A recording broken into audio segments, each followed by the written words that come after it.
درود بر شما دوستان عزیز، خیلی خوش اومدید به کانال محمود بیز در یوتیوب. امروز میخوام بهتون در مورد خرید از علی بابا بهتون توضیح بدم و اینکه چطور ثبت سفارش بکنیم و چطور کارهای خرید از علی بابا رو انجام بدیم باهاتون میخوام صحبت بکنم. قبل از اینکه ویدیوی امروز شروع بکنم ازتون خواهش میکنم کانال محمود بیز رو در یوتیوب سابسکرایب کنید. تلگرام و اینستاگرام زیرنویس شده. یه کانال یوتیوبی دیگه هم دارم به اسم ویدیوهای آموزشی، اینم حتما سابسکرایبش کنید تا ویدیوهایی که قرار میدم زودتر از سایرین در اختیارتون قرار بگیره. بریم و تا انتهای این ویدیو همراه من باشید.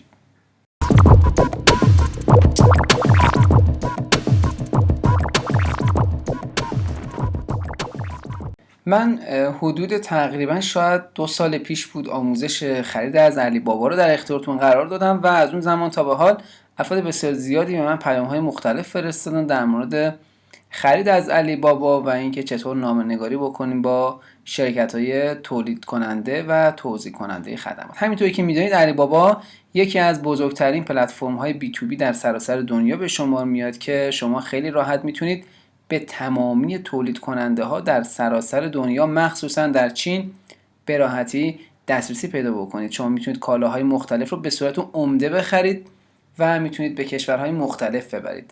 من میتونم از چین خریداری بکنم بیارم اینجا ترکیه. شما میتونید جنس خریداری بکنی از علی بابا ببری ایران بفروشی، یا هر کس دیگری میتونه در افغانستان این کار انجام بده، در استرالیا، ایتالیا یا کشورهای مختلف. برای خرید از علی بابا نیاز به تخصص خاصی ندارید، فقط یه مقدارکی باید مراقب باشید تا در دام فروشنده های کلاهبردار یا افرادی که کارشون اسکم هست و عملا فروش های مختلفی رو به اساس مبالغ مختلف یا فاکتورهای فیک برای شما میفرستن درگیرشون نشید. توی alibaba.com شما خیلی راحت میتونید بیاید به صورت عمده دسترسی پیدا بکنید به هر کالایی که مد نظرتونه. در این وبسایت بعد از اینکه عضو شدید میتونید به تمامی فروشنده ها با دسته‌بندی های مختلفشون دسترسی پیدا بکنید. اگر به دنبال دسترسی هایی برای خونه و باغ هستید یا حتی بخش های آموزشی، میتونید لباس بخرید یا میتونید وسایل ورزشی یا حتی لباس های ورزشی، وسایل زیبایی و چیزهای دیگری که مد نظرتون باشه شما توی این وبسایت به راحتی میتونید بیایید و پیدا بکنید و اینها رو برای خودتون سفارش بدید به صورت عمده و وارد کشورهای مختلف بکنید. توی این وبسایت شما همه نوع کالا رو مطمئنا خواهید دید.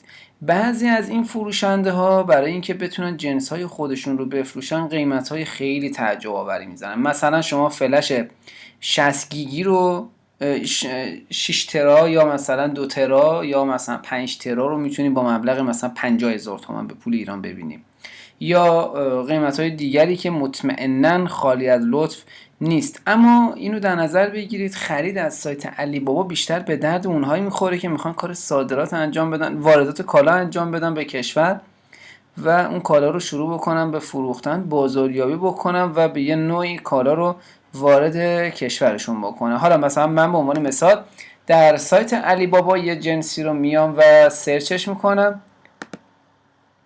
من یه لباس ورزشی سرچ میکنم، قیمت اینو میبینید بیشترین فروش هست توی تعدادی که مشخص شده با چه مبلغی من میتونم خریداری بکنم. یه چیزی که مد نظرتون باشه اینی که شما برای اینکه بتونید یه کالایی رو از علی بابا بخری حتما باید دقت بکنید که چه نیازی دارید، یعنی بازار سنجیتون رو بکنید بعد بیاد خرید از علی بابا انجام بدید. اینم یادتون باشه علی بابا برای سرویس های پرداخت خودش در کنار مشتریانش قرار گرفته و عملاً فروشنده ها معمولا خیلی کم میتونن سر شما رو کلاه بذارن، مگر اینکه مثلا یه جنسی برای شما بفرستن و شما در اختلافات مالی قرار بگیرید و در نهایت نتونید پولتو پس بگیری.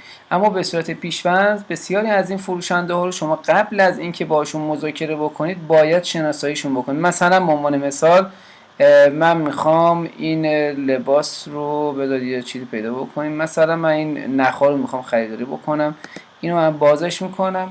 در صفحه‌ای که باز میشه شما میتونید جزئیاتی از این محصول رو مشاهده بکنید. اینجا در مورد فروشنده این کالا شما میتونید اطلاعات کاملتری رو به دست بیارید، اینکه این چه شرکت فروشنده است، چه شرکتیه، چند سال قدمت همکاریشه و از کدوم کشور داره این کار رو انجام میده. و حتی شما میتونید به صورت کامل پروفایل این کمپانی رو اینجا به صورت کامل میتونید مشاهده بکنید، پروفایل کمپانی ها رو مشاهده کردن، اطلاعاتی که در اختیارتون قرار میده اینه که میتونید جزئیات راجع به فروش های اون کمپانی بدونید. اما این نکته‌ای که وجود داره اینه که شما قبل از اینکه شروع بکنید به سفارش این کالا، ممکنه همین کالا رو با قیمت‌های مختلفی ببینید و میدونید که اگر الان شما یه جنسی رو توی مثلا سایت علی اکسپرس دیدی، میتونید جاهای دیگه هم بیاید و اون کالا رو با همون قیمت یا حتی قیمت‌های ارزان‌تر ببینید یا حتی قیمت‌های بالاتر مشاهده بکنید. مثلا در آمازون شما ممکنه همین کالا رو با قیمت 90 لیره ببینید، چون این عمده فروش هست و توی یه تعداد خاص هم به این شکل برای شما به فروش میرسونه. حالا ممکنه تولید کننده یا فروشنده این کالا این جنس رو با قیمت‌های گرونتر بفروشه. شما میتونید در انتخاب نوع فروشنده‌های خود دقت بکنید و مثلا شما در فروشنده‌هایی که دارن نخ میفروشن میای سرچ انجام میدی، قیمت‌های مختلف اونها رو میبینی.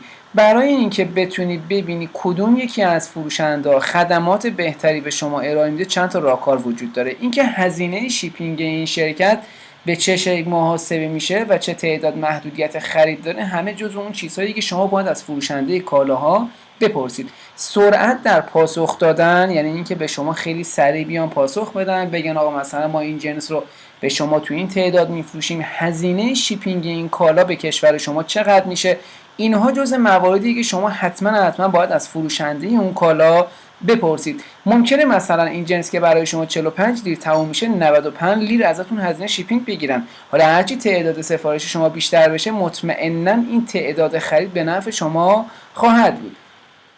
مسئله دیگه که در لباس ها وجود داره اینه که شما وقتی میخوای یه لباسی رو خرید انجام بدی، چندین فروشنده مختلف رو پیدا میکنی، از همه اونها باید استعلام قیمت بگیری. ممکنه شما در ابتدای کارباشی یا مثلا میخوای یه تعداد سامپل دریافت کنی، بگی من این نمونه کالاها رو میخوام دریافت کنم، میدونی چند برای من ارسال میکنی.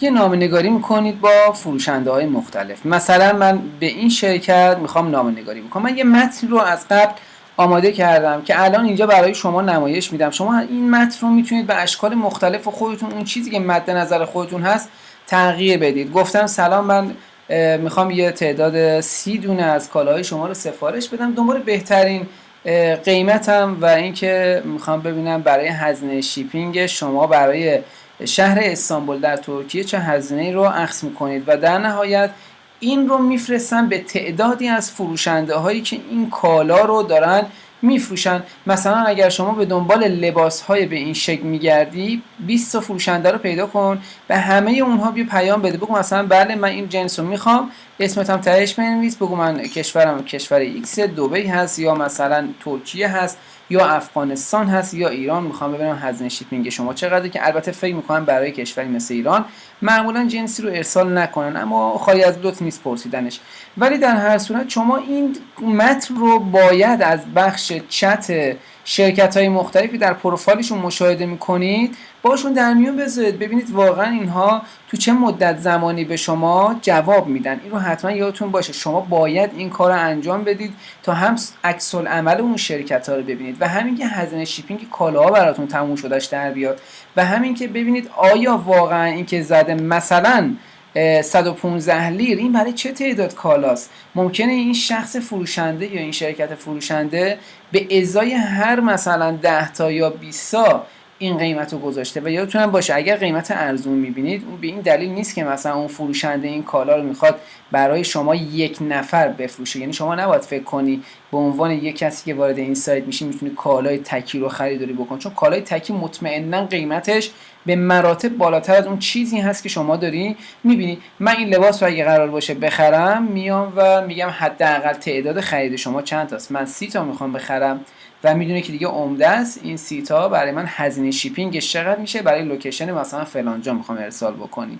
هزینه ها رو میسنجی، میگه اگر تعداد کالایی که میخوام سفارش بدم مثلا بشه 32 تا، هزینه شیپینگ من کمتر از خریدم میشه و این میشه تقریبا میشه گفت مقرون به صرف است. اما اگر تعداد کالای من هزینه شیپینگش بیشتر بشه، خب مطمئنا اون فروشنده به درد من نخواهد خورد، میتونم از فروشنده‌های دیگری استفاده بکنم که همین کالا رو دارن میفروشن. پس پیدا کردن عمده فروشا توی این وبسایت به روش‌های ممکن امکان پذیره و شما با چند تا عامل دیگر هم در نظر بگیرید که قدمت حضور این فروشنده توی این سیستم چند وقته، چند ساله و چه سرتیفیکیت هایی داره. اینا همه رو شما میتونی ببینی و بسنجی چه کامنت هایی برای این فروشنده قرار دادن و آیا اصلا وریفای شده یا نه. یه نکته هم بهتون بگم، اصلا دقت به این وریفای یا وریفای پرو نکنید، چون اینها میان با پول این قسمت وریفای رو خریداری میکنن و شما زمانی که اینفورمیشن وریفای رو بخواد چک بکنید متوجه میشی که واقعا اینا شاید مثلا طرف 1 سال اومده اما وریفای پرو شده، وریفای مثلا معمولی هم شده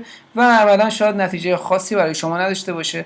و در مورد بحث پرداختی مالیتون هم یادتون باشه که توی علی بابا سیستم خود علی بابا در کنار خریدار قرار میگیره و شما تمام تلاشتون رو باید بکنید که پرداختتون فقط از طریق سیستم علی بابا انجام بشه، نه از طریق واریز به شرکت ها. ببینید این شرکت بعد از اینکه درخواست شما رو به دریافت کنه فوراً باید به شما جواب بده و اگر دیدید تأخیری در پاسخ به اون سوال یا به اون جواب شما سوال شما مطرح شد، شک نکنید که خب ممکنه اون طرف دلال باشه، تازه میخواد استلام قیمت بگیره و ممکنه مثلا یه هفته زمان بره به شما جواب بده. اون مطمئنا به درد شما نخواهد خورد. اما اگر سریع به شما جواب میدن، اعلام قیمت میکنن، برای شما فاکتور میفرستن، هزینه شیپینگ رو مشخص میکنن و همه این اطلاعات در اختیارتون قرار میدن، اینا عالیان. منتها تا زمانی عالی هستن که به شما شماره حساب ندن.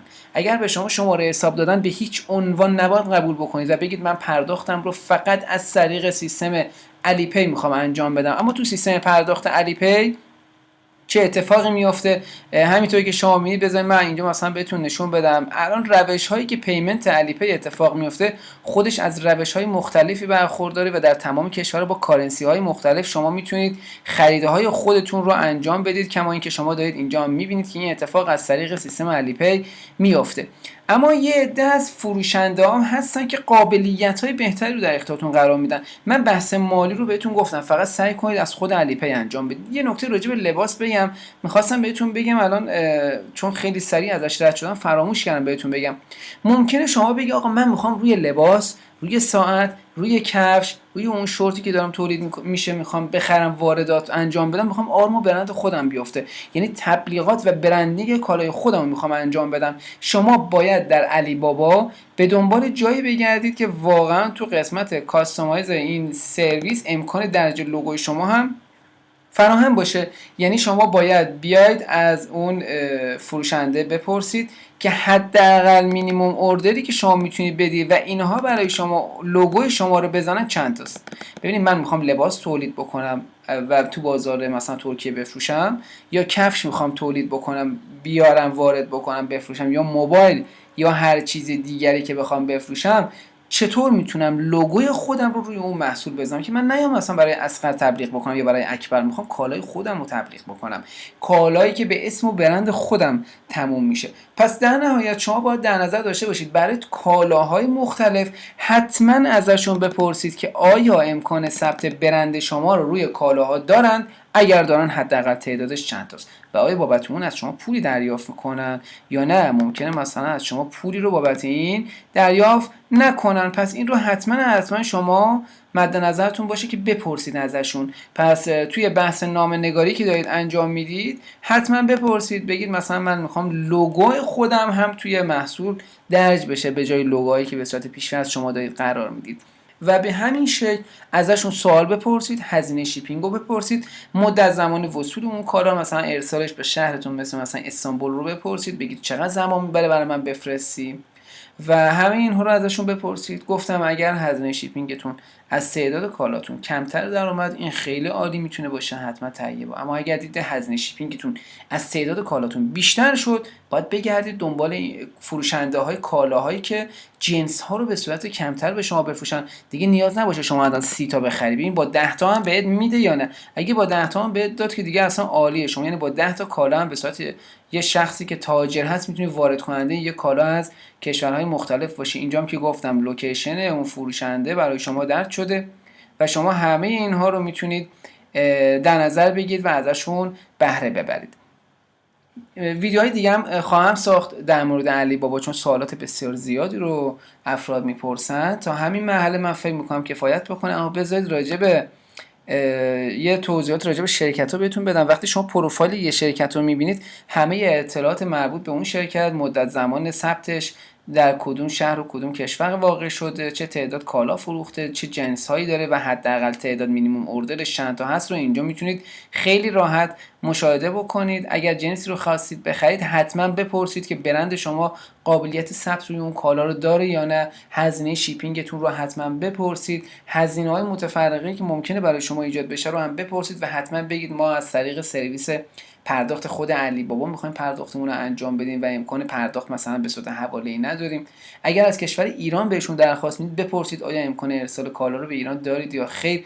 اگر که خیر قابلیت ارسال رو نداشتن بپرسید آیا کارگاه‌های توی کشورتون میشناسید که بتونید این کالا رو از طریق اونها برای ما در بندرهای ایران تحویل بدید. یعنی جز مواردی که شما میتونید راحت بپرسید و اگر هم آنلاین باشن از این قسمت چتشون که بپرسید به صورت خیلی سریع بهتون جواب میدن. ببینید اینجا هم دوباره دسترسی‌های کانتکت و ارتباط گیری با این شرکت‌های فروشنده وجود داره. معمولش اینه که اینها خیلی سریع جواب میدن و گفتم اگر دیدید شرکتی به شما دیر پاسخ داد دیگه بیخیالشید، چون فایده‌ای برای شما نخواهد داشت و شما باید از شرکت‌های استفاده بکنید که خب خیلی سریعتر میتونن برای شما این جنس رو بفروشن و سریعتر به شما میتونن پاسخ و اطلاعات مربوط به تعداد کالا یا ویژگی‌های کالا رو در اختیارتون قرار بدن. یه نکته دیگه هم بهتون بگم، نکته فوق‌العاده کلیدیه، اونم این که وقتی یک کالایی رو میخواد ازشون خرید بکنید حتما مثلا اگر پارچه هست یا لباس هست بخواید ازتون که براتون ویدیو بفرستن، عکس از اون کیفیت کالا بفرستن، به اشکال مختلف ازشون بخواید تا با کیفیت اون کالا آشنا بشید. مثلا اگر تترون میخواید بخرید نری مثلا پارچه نخی بهت بدن یا مثلا نمیدونم پارچه های دیگه بهت ندن. کیفیت ها رو بسنجید. اگر آنالیز خاصی دارن یه بررسی کوچولو بکنید. متفق میکنم با دریافت چندین ویدیو از لوکیشن های مختلف یه دونه محصول یا محصولات متنوع بتونید شما نیازتون رو برآورده بکنید که اصلا این کالا جنسش چیه، چه شکل و شمالایی داره و آیا جنسش مثلا این جنس پارچه‌ای که بهتون میده آیا کشی هست یا نیست، جنسش قابلیت شستشو داره، امکان رفتن رنگش چطوریه. نه اینکه به یه جنس رو بخری با بالاترین قیمت وقتی رسید دستت ببینه از زمین تا آسمون فرق میکنه، چون حتی برگشت زدن همون کالا هم قبل از تایید شاید برای شما خوب باشه اما مدت زمان زیادی رو میبره تا شما به پولت برسی. پس راجع به این حتما ازشون بپرسید، بگید بهتون حتما عکس و فیلم‌های متنوع راجع به کالا بدن و ویژگی‌های اون کالا رو به دقت بررسی بکنید تا به عنوان یه وارد کننده عمده فروش توی کشورتون حداقل به مشکلی برخورد نکنید و بتونید بازار بسیار خوبی رو از آن خودتون بکنید. اینها توضیحاتی بود که لازم دیدم برای خرید از علی بابا در اختیارتون قرار بدم. حتما از فروشنده ها فاکتور بگیرید تا اون فاکتورها رو بتونید از طریقش خود علی بابا بتونید پیگیری بکنید و پرداخت هاشون رو به علی بابا انجام بدید تا علی بابا به عنوان واسط شما بتونه این کالا رو از فروشنده درخواست بکنه که برای شما بفرسته و بعد از وصول کالا و تاییدیه شما هم مبلغ رو به فروشنده تحویل بده. خیلی ممنونم از اینکه وقت گذاشتید و این ویدیو رو دیدید. امیدوارم از ویدیوی امروز خوشتون اومده باشه. برای همتون آرزوی شب و روز خیلی خوب رو دارم. موفق و پیروز باشید تا ویدیوی بعد. خداوند یار و نگهدارتون.